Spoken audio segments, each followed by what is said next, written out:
সাবেক গভর্নর আব্দুর রউফ তালুকদারের সময়ে তথ্য গোপন করে ৬২ দিনে সরকারকে প্রায় ৪১,০০০ কোটি টাকা ঋণ দিয়েছে বাংলাদেশ ব্যাংক।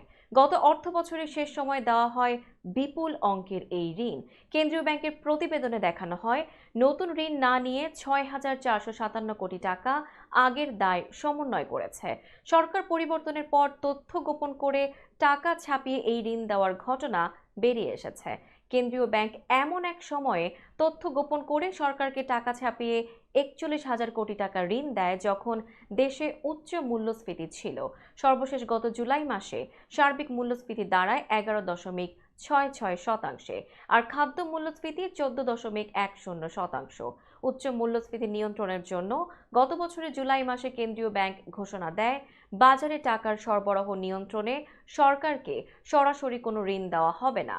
কেননা সরাসরি ঋণ দিলে বাজারে টাকার সরবরাহ বেড়ে মূল্যস্ফীতি উস্কে দেয়।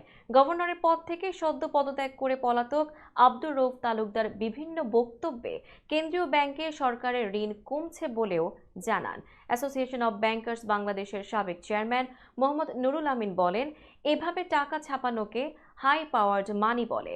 হাই পাওয়ার্ড মানি অর্থনীতিতে তখনই ব্যবহার হয় যখন সরকারের জন্য টাকা বেশ প্রয়োজনীয় হয়ে ওঠে। তখন যে সরকার ছিল তারা মনে করেছিল বলে এটা করতে হয়েছে।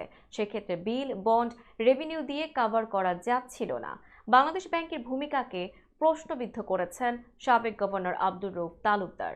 সকল পরামর্শ ও মতামতকে অগ্রাহ্য করে তিনি নিতেন সিদ্ধান্ত।